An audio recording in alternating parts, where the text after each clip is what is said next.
They say desperation makes you blind to the obvious red flags. I'd say that's true, except Ridgeway didn't even pretend to hide the warning signs. 2 months behind on rent, cell service about to get cut. I had 2 cans of soup left in the cabinet and half a pack of gas station ramen. I'd stopped checking my bank account altogether, not because I didn't want to know, but because I already knew. When I found the ad, it looked like it had been posted by a ghost. Night shift security, Ridgeway Memorial Hospital. Midnight to 6 a.m., $32 per hour. No experience required. No questions asked. Just show up, read the rules, do your job. That was it. No contact number, no company name, no hiring manager. Just an address and a time. And still, I clicked apply. No resume, no background check. Nothing. I didn't even get a confirmation email. Just a calendar event in my inbox with one line in the notes. Be punctual. Bring a flashlight. Do not speak to her. The rest of the day dragged on like something was counting down. Everything felt off. The air was thick. Phones lagged. Clocks ran fast. I thought it was just stress, or maybe I was finally losing it. At 11:20 p.m., I pulled into the Ridgeway lot. It was worse than I expected. The hospital sat like a corpse, slouched, windowless, surrounded by overgrown trees and fog that never touched the treetops. The east wing jutted out like an afterthought, bricked in and blacked out, except for one sickly yellow light flickering above the door. No other cars. No signs of life. I stood there for a while, engine off, listening. There were no crickets, no wind, just silence. Too thick to be normal. Eventually, I grabbed my flashlight and stepped out. The concrete crunched under my boots. The building didn't look old exactly, just wrong. Like the geometry of it was off. Like it had been built by someone who'd never seen a hospital, but read about one in a dream. The glass doors were dirty, the kind that look like they've been locked for decades. They didn't slide open. No surprise. I pressed my palm to the left one. Warm. Too warm for the night air. And when I pushed, it gave way with a sound I'll never forget. Not a creak, not a groan, but a slow, wet click. Like a throat swallowing something it didn't want to taste. Inside, the lobby was coated in shadows. The air felt heavy as I walked, and saw a station to clock in. No time could be read on the old thing.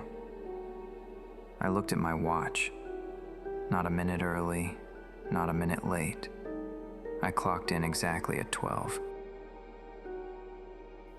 The only thing lit was the desk. An old CRT monitor sat humming on top. Next to it, a spiral notebook and a folded piece of yellowed paper. I walked toward it, half expecting someone to jump out and yell, "Gotcha." No one did. I stood in front of the desk and looked around. Nothing but darkness behind the glass partitions. The hallway to the left stretched out forever. The one to the right looked like it ended, but only because the light there was flickering too fast to tell. I sat down. The chair creaked, like it hadn't been used in years.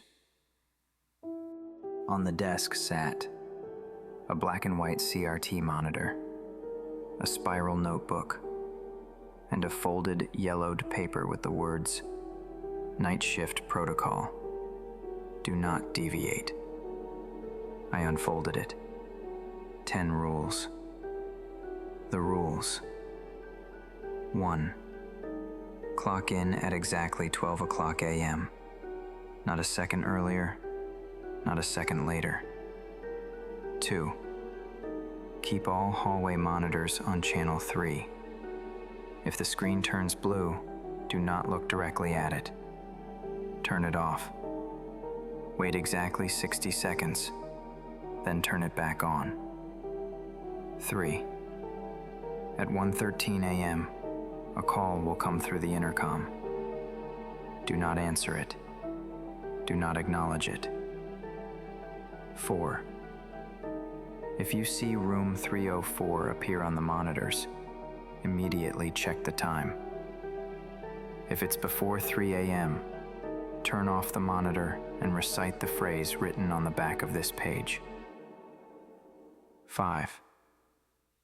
Do not leave your seat between 2:10 a.m.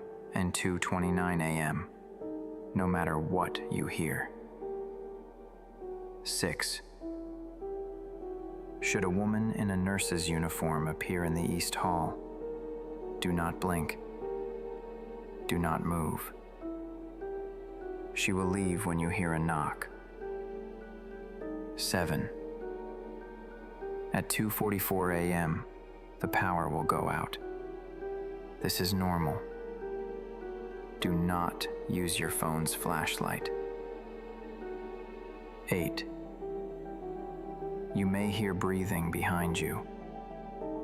This is not a threat. 9. If the breathing stops, pray. 10. When your shift ends at 6 a.m., exit through the maintenance stairs only. The main entrance won't take you back. The air in the east wing felt heavier now. Not hot, not cold, just heavy. Like the building itself was holding its breath. I sat back in the cracked leather chair and tried to get comfortable, but it was impossible. Every few seconds it would creak, just once, like it was settling beneath me, or reacting to something I couldn't see. The CRT monitor in front of me buzzed gently, casting a pale greenish glow. 5 hallway feeds, all static-filled, grainy black and white shots from different parts of the wing. One showed a long hallway lined with gurneys. Another pointed at an elevator that didn't seem to exist in the floor plan I'd passed on the way in. The rest were stairwells, doorways, forgotten rooms. Nothing moved. Nothing flickered. But it didn't feel still. My hand hovered over the spiral notebook next to the monitor, the one I hadn't touched yet. The cover was dark blue, warped from moisture. It looked like someone had tried to burn it at the corners and then changed their mind. I opened it. Blank pages at first, dozens of them. Then, halfway through, a sudden shift. Messy handwriting filled the rest. No dates, just lines and lines of erratic entries. Some were single sentences, others were whole paragraphs. None of them made sense in order. It felt like listening to someone try to explain a nightmare while still half asleep. She came through the elevator this time. No 304 last night. Maybe it moved? He blinked. That's when she touched him. The knock came early. That's not fair. Why does it breathe like that when the lights go out? I flipped faster. Pages tore. One entry was scrawled in red ink, nearly carved into the paper. Do not look away from her eyes. Then it was quiet again. The monitor buzzed. A small line of interference danced across one of the screens, but nothing shifted. I checked the clock. 12:21 a.m. Still early. Still safe. I leaned back and tried to steady my breathing. That's when I noticed something strange. There were no clocks in the hospital. Not on the walls, not in the hallways, not even on the security monitor interface. Just the one on my watch. And the longer I stared at it, the more I realized the seconds were ticking slower. Like time itself didn't want to move forward. The monitor buzzed again. Not louder, not faster, just wrong. Like the tone had shifted slightly, half a note off, just enough to make your teeth itch. I adjusted in my chair and stared at the feed showing the East Wing hallway, the one with the gurneys. Nothing had changed, or at least I thought nothing had changed. I looked away, just for a second, blinked. Then I saw it. One of the gurneys had moved. Just a few inches, maybe 6, maybe less, but I was sure of it. I blinked again, harder this time, trying to reset my eyes. Had it moved earlier and I just missed it? Maybe it was the angle. I rewound the footage. Except there was no rewind option. No controls at all. Just static cameras. No timestamps. No logs. No interface. No way to review anything. Only live feeds. And yet, for a brief second, when I tapped the side of the monitor, it flickered. And there it was again. Not one gurney this time. 2. Both slightly closer to the center of the hallway. I leaned in. The static on the other feeds grew louder, like they didn't like me looking too closely. I tapped the screen again. No response. Just a faint ripple, like water beneath glass. My breath caught in my throat. The gurneys were definitely not in the same place they were 10 minutes ago. I knew it. But it hadn't happened on camera. There was no movement, no jump cuts, just change. As if the feed had updated to a different version of the hallway and didn't tell anyone. I checked my watch. 12:33 a.m. Still early. Still safe. I turned my eyes to the second monitor, the one showing the elevator shaft. For a moment, it looked perfectly normal. Still, dark, silent. But just as I began to look away, the elevator button lit up. Up. It was on the basement floor, and something had just called it. The light above the elevator button stayed lit for 30 seconds, maybe more. Then it went out. The elevator didn't move. Or if it did, it didn't do it on camera. I leaned closer. The monitor buzzed like it didn't want me to, like the air inside the glass was pressing outward. Nothing. Just the still shot of the elevator doors. Rust-streaked, peeling white paint. No reflection in the metal. Not even my own, even though I felt like I should be able to see it. I glanced down at the rule sheet again. Rule 3. At 1:13 a.m., a call will come through the intercom. Do not answer it. Do not acknowledge it. Not yet.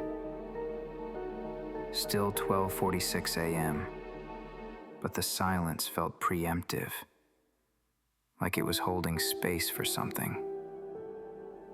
I looked back at the monitors. That's when I noticed it. On screen 2, the hallway with the overhead flickering light. The blinking had changed. Not the frequency, the pattern. It was now blinking in threes. Flash, flash, flash.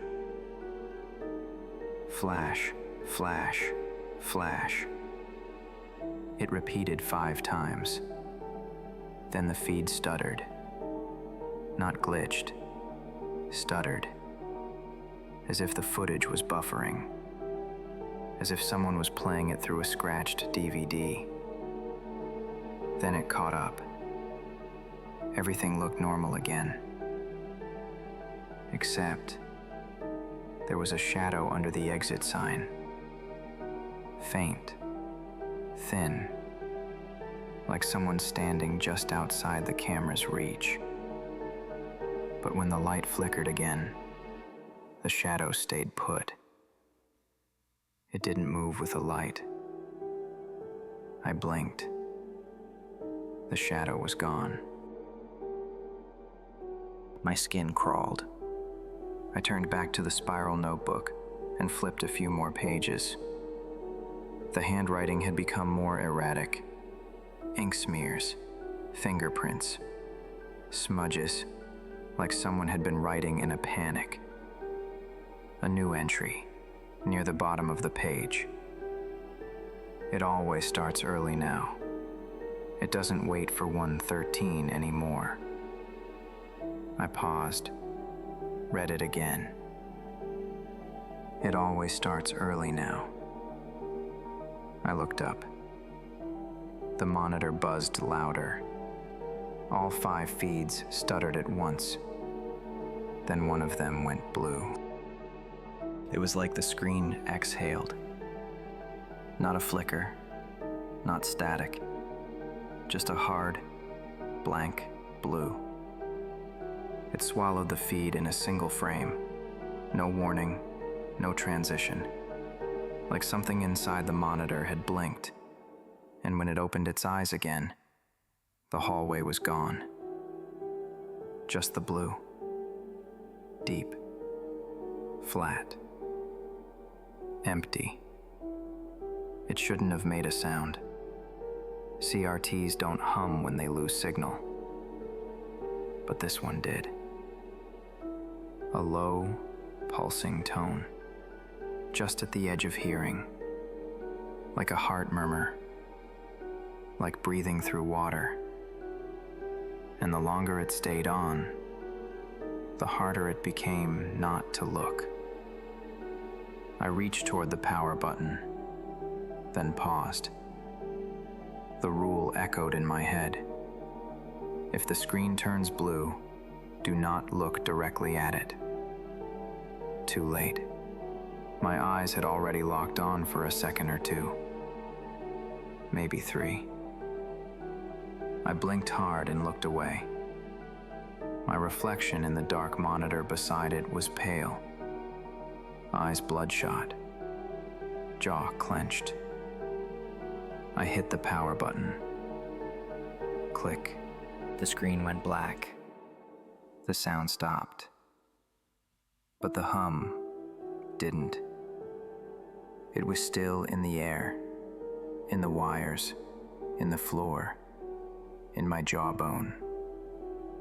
I glanced at my watch. 12:48, 12. I started counting. 60 seconds. My fingers tapped nervously on the desk. 12 seconds in, something moved.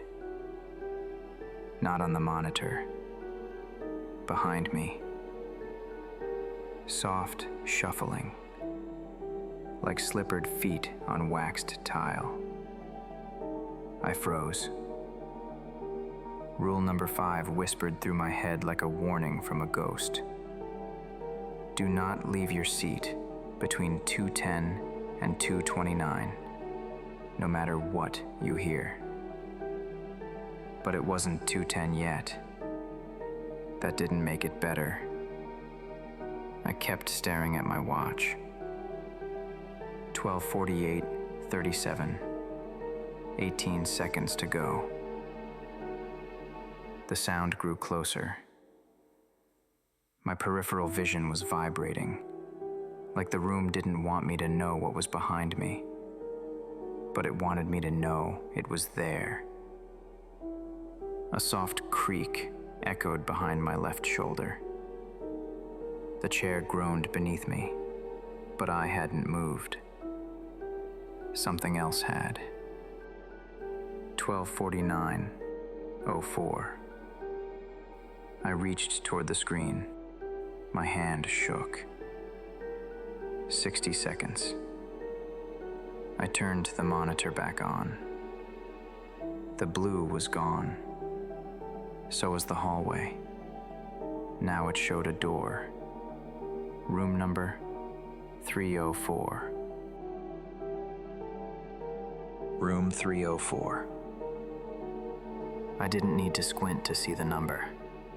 It was etched into the door, bold and off-center, like it had been repainted more than once. The hallway it sat in was dim, the fluorescent light above it half dead and twitching, as if struggling to decide whether to stay on. Something about the door felt wrong. Too narrow, too tall, slightly angled inward, like it was leaning toward the camera, toward me. And then I remembered the rule. If you see room 304 appear on the monitors, immediately check the time. I snapped my head to my watch. 12:49:26 a.m. Still early. Still before 3 o'clock. Next part. Turn off the monitor and recite the phrase written on the back of this page. My hand shot to the rule sheet. Backside. Red ink. She only comes if you listen. She only stays if you scream. I stared at it. Was that the phrase? Was that the one I was supposed to say? There wasn't anything else on the back. No formatting, no quotes, no bolding. Just that single cryptic sentence. I looked up at the screen again. The camera feed hadn't changed. Still room 304. Still flickering light. But now, the door was open. Just a crack. And behind it, a single vertical sliver of darkness. Like a pupil. Not a hallway. Not a room. Just void. I pressed the power button on the monitor. Click. The screen went black. The hum disappeared. My ears popped like I'd surfaced from deep underwater. I stared at the rule sheet, mouth dry, heart racing. Then, quietly, so quietly I barely heard myself, I whispered, "She only comes if you listen. She only stays if you scream." The silence that followed was different. Not dead, holding, as if something unseen was waiting to find out whether or not I'd just invited it in, or told it to go back to sleep.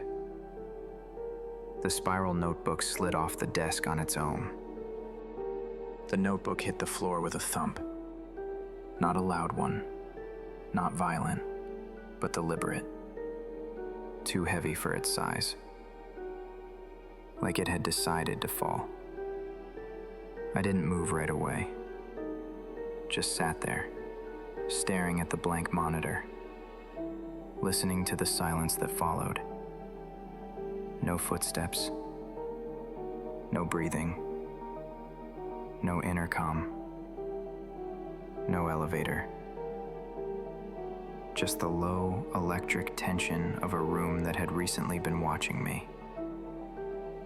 Eventually, I leaned forward and picked up the notebook. The pages it had landed on were blank, or so I thought. When I turned it upright, I caught a shimmer of something faint, like ink pressed too lightly to see. I tilted it toward the monitor glow and traced the indents with my fingers. Someone had written something, then tried to erase it. I held it closer. The words emerged like bruises under the light. It knows I followed the rules. It came anyway. Why? I flipped a few more pages forward. Some were torn, others smeared. One was soaked through with something that smelled faintly like metal, like a rusted pipe left out in the rain too long. Back on the desk, the rule sheet began to curl. I hadn't touched it. The corners lifted, like the paper was trying to recoil from something beneath it. The monitor stayed off, but I still felt watched, like something didn't need the cameras to see anymore. I checked my watch. 12:57 a.m. Still too early for the next rule. But the hospital didn't feel like it cared about the clock anymore. I reached for the flashlight in my bag, just in case, and clicked it on. It flickered once, then died. Fresh batteries, new bulb, dead in an instant. I set it back down, slowly. Then the sound came back. Faint, far away, but steady. A soft tap, tap, tap. Like fingers drumming on glass. I leaned toward the hallway feed monitor, still black. But the sound wasn't coming from the speakers. It was coming from the glass wall behind me. I didn't turn around. I just stared at the black screen, heart pounding, and listened. Tap, tap, tap. Then silence, and a soft whisper from somewhere overhead. You said it wrong. 1:12:41 a.m. I stared at my watch. It was coming. No static, no ringing, no warning. Just a line in a rule sheet telling me what not to do. And something in the dark that was about to test whether I'd listen. I leaned back in the chair, eyes fixed on the clock, breathing slow, focused. 1:12:59. Tick. 1:13:00. The intercom cracked. Not like it turned on, more like it coughed. A brief hiss of white noise surged through the speakers in the ceiling above me. It wasn't loud. If anything, it was almost apologetic, like the system was waking up from a long sleep it didn't enjoy. Then, a soft click, followed by silence. 10 seconds passed. 20. I held still. Then the voice came through. It wasn't distorted, wasn't ghostly, didn't sound demonic or robotic or supernatural. It sounded like me. You didn't say it right. No emotion, no inflection, just me. My exact tone, my cadence, my voice. From the intercom. You didn't say it right, but I came anyway. I gripped the sides of the chair. I didn't speak, didn't blink, didn't move. You're listening, aren't you? I stared at the monitor, still black. That's all it takes. The lights above me dimmed, not flickered, just softened, as if whatever was speaking through the ceiling was trying to see me better. Do you know what room you're really in? A pause. It's not the East Wing anymore. Another click. Silence. The light returned to normal. The air didn't. It had shifted, like it was warmer behind me than in front. I looked at my watch. 1:13:47 a.m. Almost over. Then, one final breath through the speaker. You can't hear her yet, but she hears you. Click. The intercom shut off. I didn't breathe for a full 10 seconds. I'd followed the rule. I hadn't acknowledged it. Not with words, not with action. But something had still spoken back. And now it knew my voice. I didn't move. Not even after the intercom clicked off. My hands stayed glued to the arms of the chair, knuckles pale, breath shallow. The voice had stopped, but it left something behind.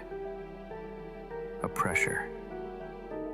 Like I'd just been in the same room with something that hadn't fully left. Something that had inhaled me, memorized me, and was now watching from a distance. I looked around the room. Same glass walls, same black monitors, same security desk. But it didn't feel the same. The layout was off, subtly wrong. The far hallway that curved left before now ran straight. A janitor's cart I'd seen near the stairwell earlier, gone. And the clock on the wall, which I swore wasn't there when I arrived, now ticked loudly in the corner. I checked my watch again. 1:15 a.m. The wall clock said 2:03. I stood up, heart thudding. Don't trust anything but your watch. That wasn't a rule, but it was a certainty now. The notebook sat open where I'd left it, but the page had changed. I hadn't flipped it, but now a new message was scrawled across the top in smeared ink, as if written while I was staring at the intercom. Where are you really sitting?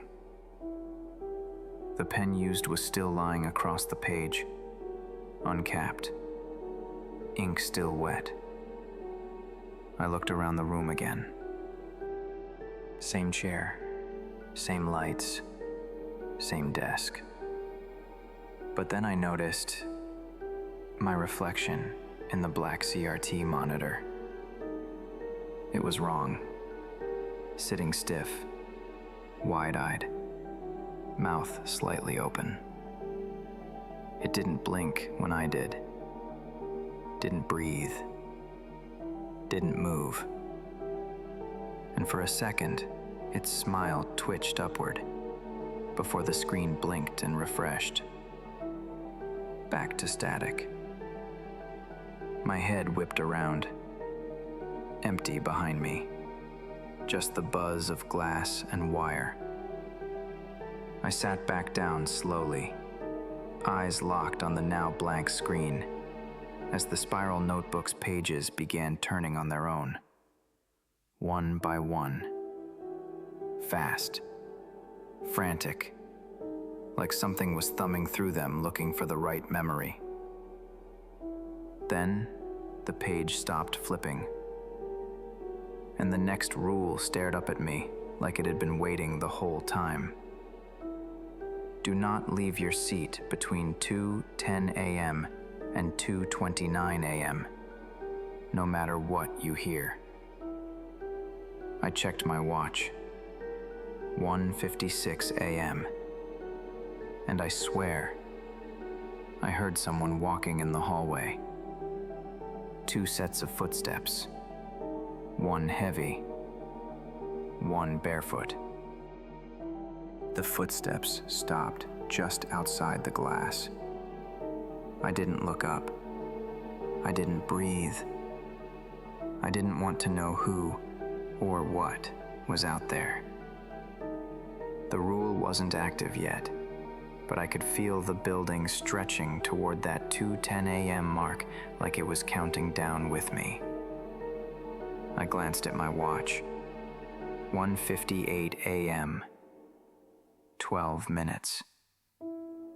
The notebook remained frozen on the rule, like it had become a warning beacon now, not a guide. The monitors were black, still off, and somehow that felt worse. The air inside the security booth thickened, the kind of weight you feel before a thunderstorm or a confession. The lights buzzed in uneven pulses, in sync with something unseen. Then, from the hallway beyond the glass, a soft, deliberate knock. Not on the glass, on the wall, just outside view of the cameras. 3 knocks. Then silence. Then, "Hey," a voice. Male. Familiar. "It's me, man. Open up." I froze. I knew that voice. It belonged to Caleb, my roommate from college. We hadn't spoken in over a year. I looked at the monitor. Still black. No hallway feed. No visual. "Come on. Open the door. I need to get out of here." My throat went dry. That wasn't possible. He lived 3 states away. He didn't even know I took this job. I stayed silent. Then he said something that shattered the silence. "You never told me why you left that night. At the dorm, you just disappeared." My skin turned to ice. That wasn't public. That wasn't something anyone could have known. Only the 2 of us had ever talked about it. And even then, barely. I saw it too, you know. What followed you back from the lake. My knees shook. You thought I forgot, but I didn't. Then the voice changed, subtly, like bad voice modulation software. The cadence flattened, the tone stretched. I didn't forget. I didn't forget. I didn't forget. A rapid loop, like a record skipping. I clutched the edge of the desk. The monitor behind me flickered back to life, without warning. Static. Then my own face again. But this time, it was mouthing the words with the voice. I didn't forget. I didn't forget. I didn't forget. The reflection's eyes moved differently than mine. They were looking past me, behind me. I checked the watch. 2:09:42 a.m. I slid into the chair and locked my arms to the armrests. Whatever happened next, I had to stay seated. Open the door, man. Please. It's cold out here. Then, the bare feet began to drag. Wet. Slow. Clinging to the tile. 2:10 a.m. The temperature in the room dropped instantly. A shadow passed across the hallway window. And then, the voice whispered. So close it might have been right behind my ear. We saved you a seat. 2:10:03 a.m. My spine locked against the chair like it had fused there. I gripped the armrests so tight, my fingers went numb. The air changed again. No longer heavy, but tainted. Like something was decaying inside the vents. Something old. Organic. Wet. And then came the voices. Not outside anymore. Inside. Behind the glass. Inside the room with me. But I didn't turn around. I wasn't sure the room still had walls. Not the way it felt now. He died thinking you left on purpose. A woman's voice. Soft. Gentle. Like someone you'd trust. Like someone who knew things no one should. You could have called. You could have explained. But you didn't. My vision swam. For a moment, I wasn't in Ridgeway anymore. I was 22, back at the dorm. Phone buzzing in my hand. Caleb's name on the screen. I didn't answer. The voicemail played in my head, word for word. His voice cracked. He'd seen something. And I left. I abandoned him. You thought the lake thing was over, but it wasn't over for him. The voice drifted around me, moving through the vents, the light bulbs, the monitor wires. You ran then. Don't run now. I clenched my jaw, didn't speak, didn't move. 2:13 a.m. Then came the sound of metal scraping tile, like something was dragging a hospital bed across the floor just outside the glass. Then, knocking, but not on the window, from inside the wall. Low, slow, 5 knocks. She wants to know if you'll say goodbye this time. My breath caught. I didn't want to hear this. The monitor beside me blinked, no longer black, no longer static. A live feed of the security room. From behind. Someone was standing directly behind me. Long white uniform, nurse's hat, hands folded, head tilted. I could feel her breath near my neck. But the reflection, it wasn't mine anymore. It was Caleb, sitting in the same chair, pale, still, dead eyes, mouth slowly opening as blood dripped from his nostrils. You should have stayed. Then the light above me exploded with a sharp pop. Darkness. Only the monitor remained, casting cold blue-white glow over my trembling hands. 2:17 a.m. I focused on the rule. Do not leave your seat. No matter what you hear, no matter what you see, no matter what you remember. Something brushed my arm. A hand. It didn't grab me. It just rested there, then slid down slowly. Cold. Wrong. Like the fingers were too many. She'll take your guilt if you ask nicely. Another voice. Lower. Not human. Or she'll wear it for you.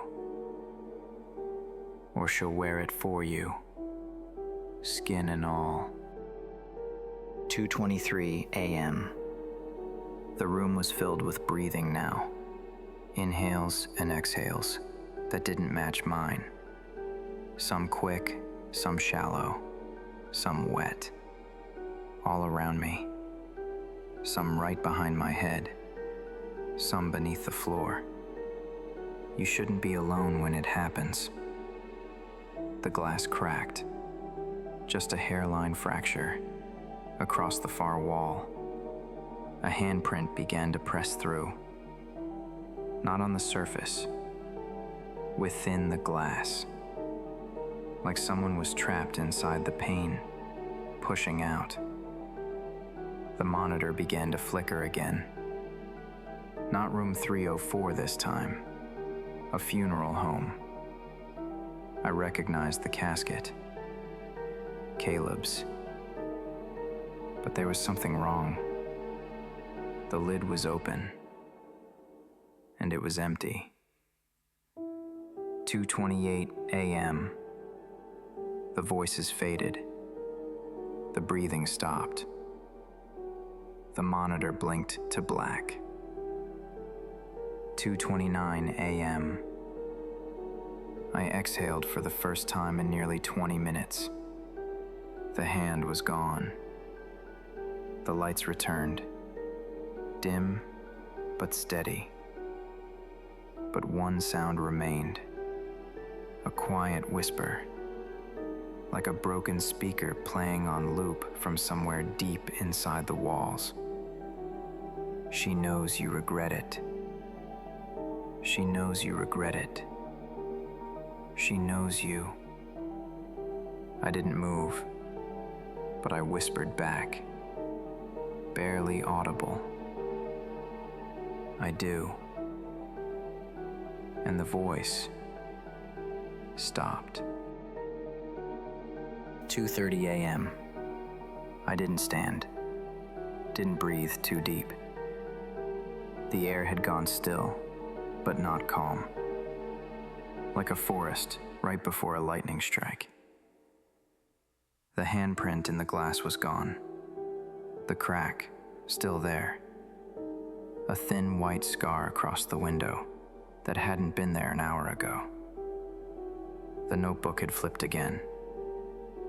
No wind, no motion. Just a page turned in silence. It wasn't a rule this time, just a sentence, written in jagged handwriting across the top margin. Don't open your eyes if she touches your eyelids. I felt cold again, deep cold, like it came up through the floor this time.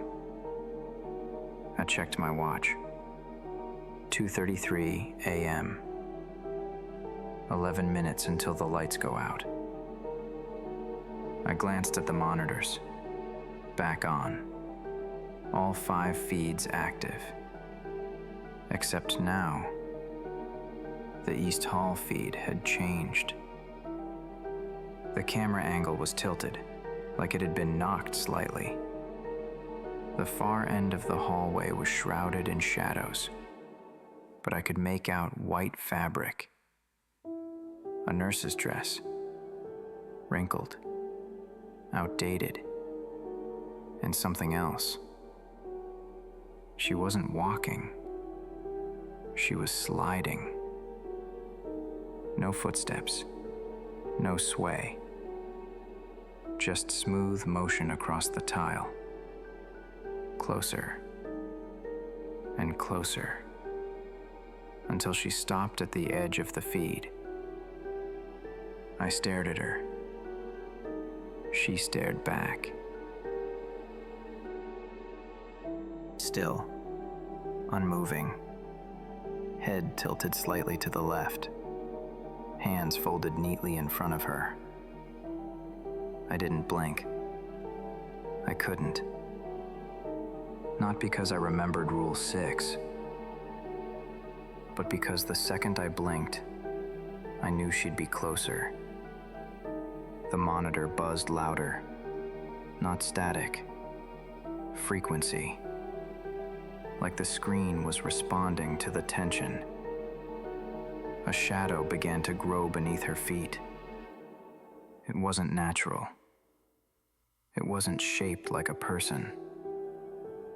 It was shaped like something inside a person.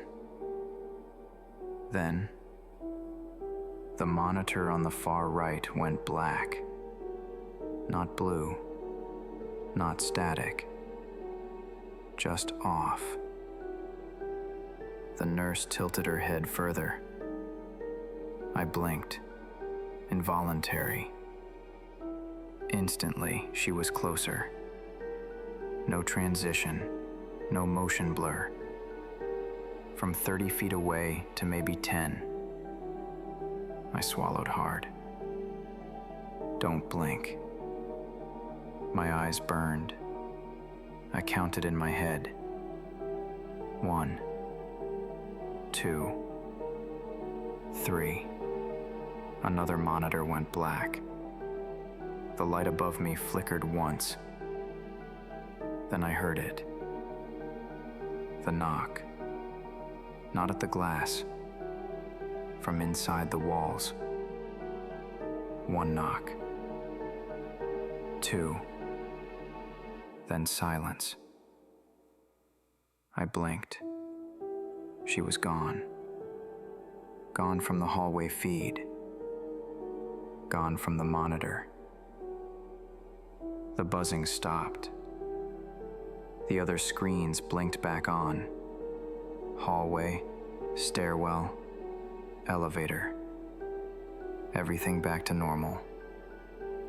If this is what normal looked like now. I sat back in the chair, eyes watering, heart pounding. I looked at my watch. 2:41 a.m. 3 minutes. 3 minutes until the lights go out.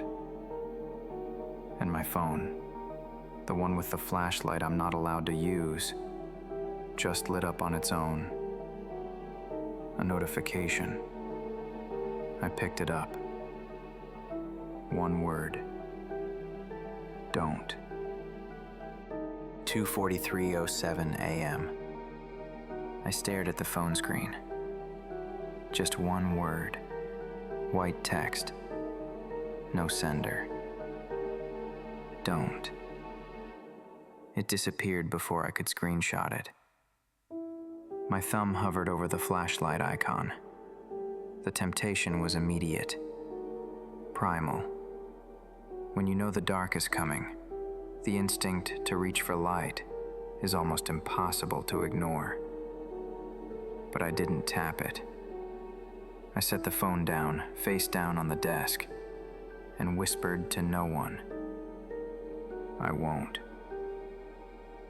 2:43:41. The lights above me buzzed, stuttered, then dimmed. Not all at once, but like a heartbeat failing, beat by beat. The monitors flickered. 1, then 2, then all 5, collapsing into static. 2:44 a.m. The power died. Silence. Total. The kind that isn't empty. It's listening. No hum, no monitor buzz, not even the distant thump of pipes or air vents. Just nothing. The kind of nothing that feels inhabited. I didn't move. I kept my hands on the desk. One breath in, one breath out. That's when I heard it. Breathing. Not mine. Not human. Heavy, congested, like lungs filled with water or ash. It circled the booth, not walking, but sliding against the glass. I could feel the vibration of its weight against the frame. Then, a whisper, low, right next to my ear. It only takes a spark. My phone lit up, without touch, blinding white under my hand. The flashlight turned on. I flipped it over, heart racing, and went to shut it off. But I stopped. My thumb was already on the screen, pressed down, like I'd been holding it this whole time, even though I hadn't.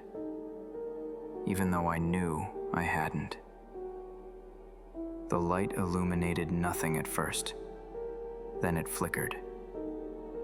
And in the fraction of a second before I dropped it, I saw it. A face, pressed to the glass from the inside. Mouth wide, teeth thin, eyes like hollow wells. Then, crack. The light exploded. The booth plunged into darkness again. Glass rained onto the floor behind me. I didn't move. Didn't breathe. Then the breathing started again. Closer. Wet. Joyful. You broke the rule. I whispered. No, I didn't. And just like that, the air cleared. The breathing stopped, and the power came back. Lights overhead flicked on, one by one. The monitors blinked to static, then slowly back to camera feeds. My phone? Dead. Screen cracked. Battery drained. Like it had tried to scream. I checked my watch. 2:47 a.m. I survived the blackout. But something had seen me in the light. 2:48 a.m. The lights were back on. The monitors buzzed. The security booth looked the same. But I wasn't. My right hand was bleeding. I didn't feel the cut at first. Not until I looked down and saw the blood dripping off my palm. running down to my wrist like ink across paper. It wasn't from glass. The phone was shattered, but the screen didn't slice me. This was too clean, too surgical. A single diagonal slice right across the center of my palm. Shallow, but burning. Like something had written its name in me. I wrapped my hand in part of my shirt and gritted my teeth. The pain wasn't the worst part. The worst part was that I couldn't remember the moment it happened. That meant something had touched me. Something had enough time to cut. While I sat there, frozen, staring at the light. The notebook was still open. It hadn't flipped a page since before the blackout. But now, I noticed something beneath the current rule. Tiny, scratched into the paper so faintly it was almost invisible. I tilted the page into the light. A sentence. You used the light. She saw you. I dropped the pen. Then I saw the reflection in the monitor. Just for a second. Not standing behind me this time, but inside the booth. Sitting on the floor. Long arms. Head down. Breathing slow. Fingernails tapping against the tile like insect legs. I turned, fast. Nothing there. But on the floor beneath my chair, a single bloody handprint. Small. Child-sized. Fingers long. Thumb missing. The monitors buzzed louder. Then the East Hall camera flickered. The nurse was back. Standing. Facing the camera now. But she wasn't alone. A figure beside her. Thin, gray. Its face blurred, like static stitched over skin. They didn't move. They just watched. I sat down again. My hand throbbed. I could feel the blood soaking into the makeshift wrap. This was no longer a test. It was a hunt. And I had just made myself visible. 2:52 a.m. The bleeding wouldn't stop. I'd used half my shirt to wrap the gash, but it soaked through within minutes. Warm, sticky lines ran down my wrist. The pain was sharper now, no longer distant. It pulsed with each heartbeat. It wasn't deep, but it was precise. Too precise. It felt placed. Not to kill, to warn. I sat as still as I could. Every breath drew the bandage tighter. The lights above me buzzed, dimmed, flickered. Not from power failure this time. From presence. Something was walking past the booth. I couldn't hear its feet, but I could feel its shadow. The air got colder, sharper, like the oxygen was being shaved down into something thinner than lungs could survive. The monitor showing the West Wing stairwell turned white for a moment, then went back to static.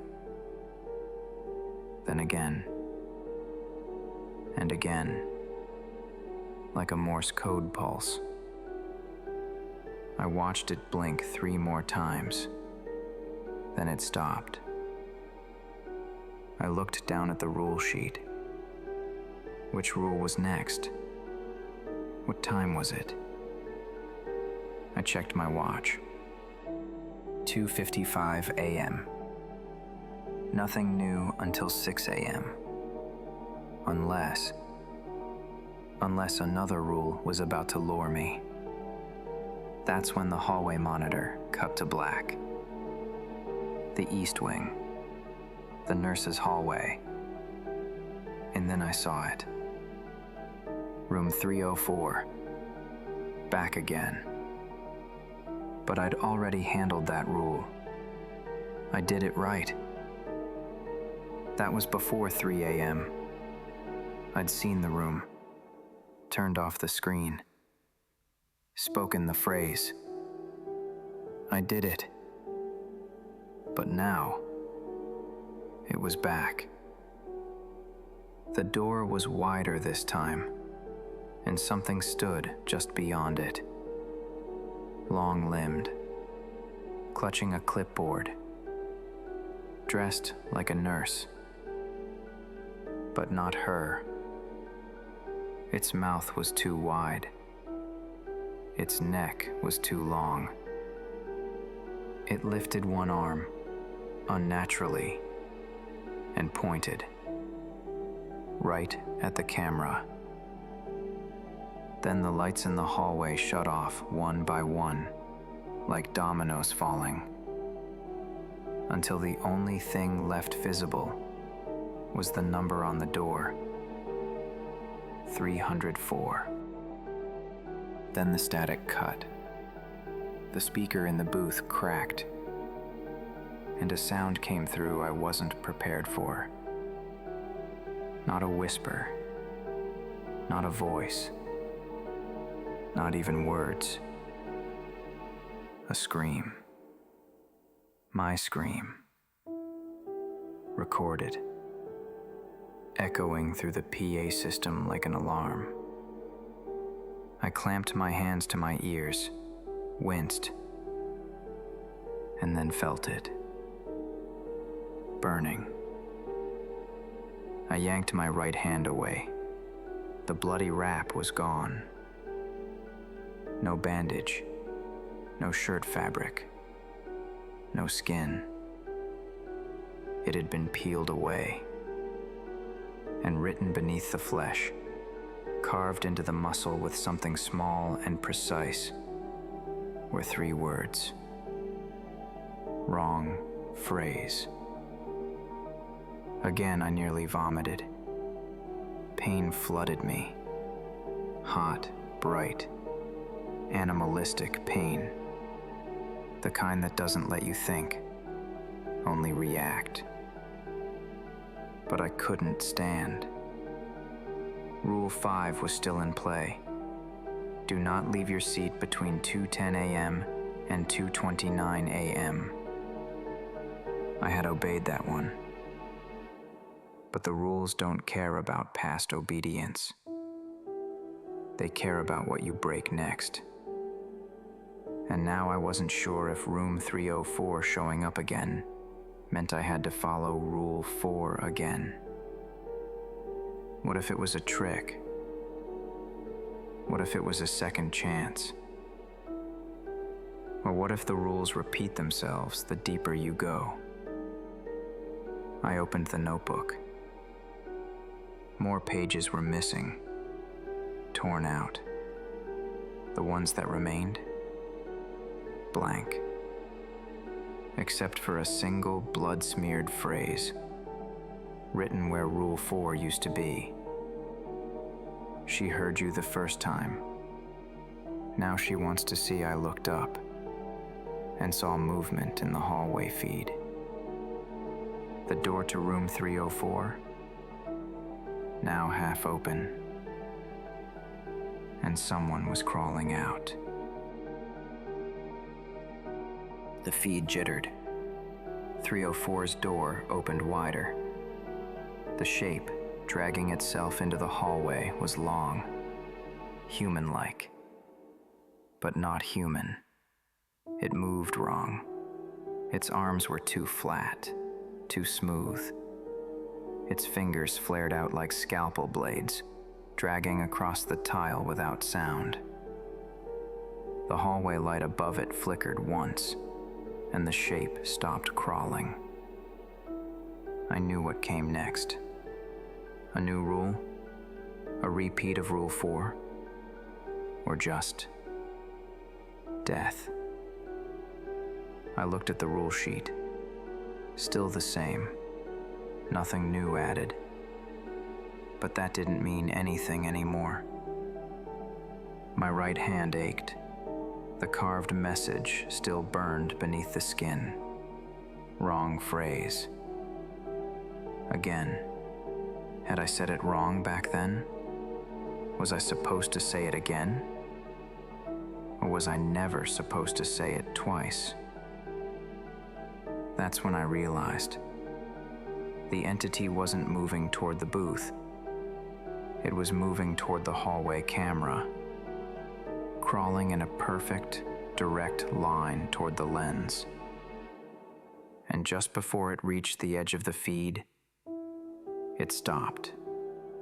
Its neck snapped sideways in a wet jerk, and it looked straight into the monitor.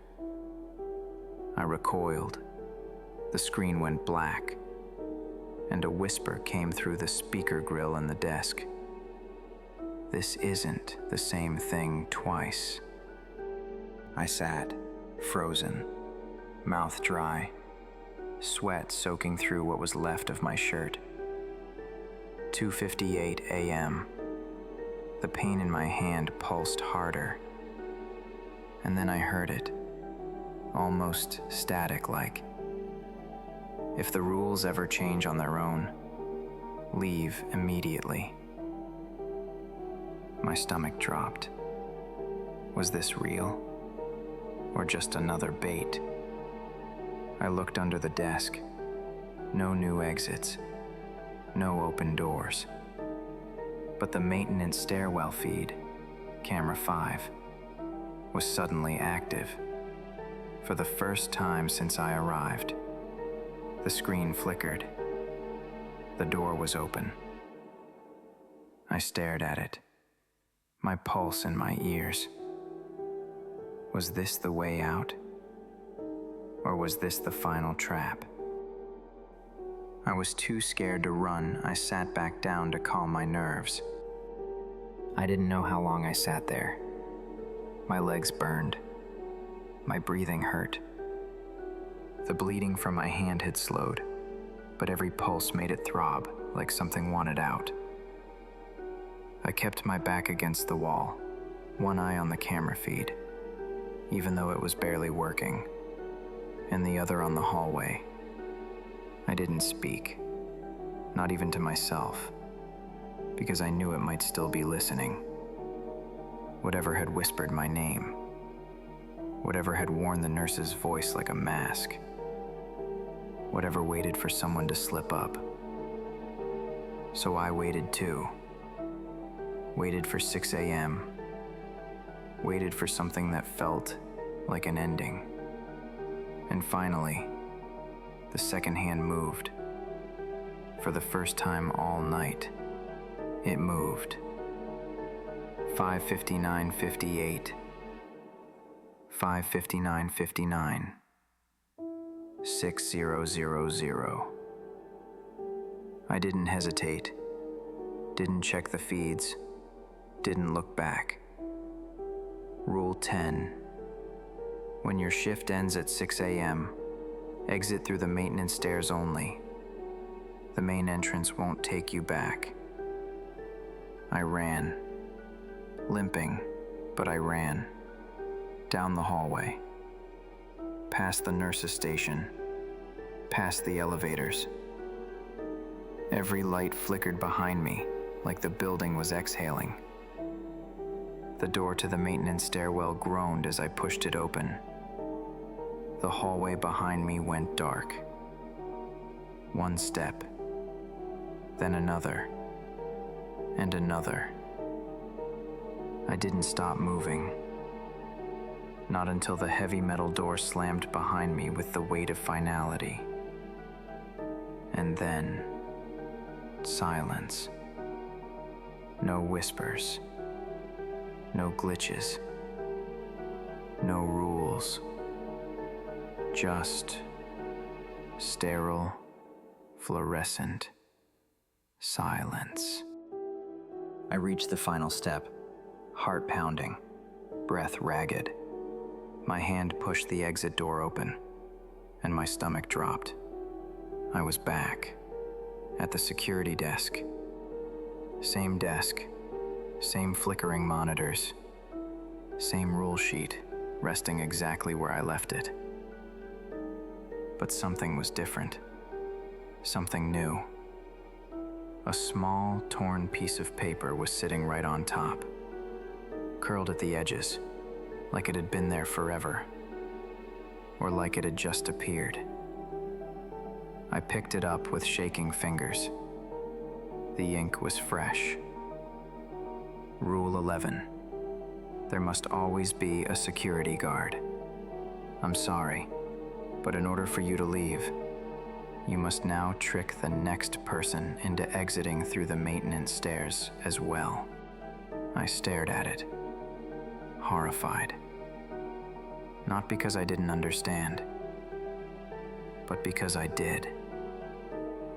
That's what happened to me. Someone left those rules to keep me alive, to help me. And now I knew why. Because helping seals your fate. I looked at the cameras. One of them flickered. A new name had been logged on the shift roster.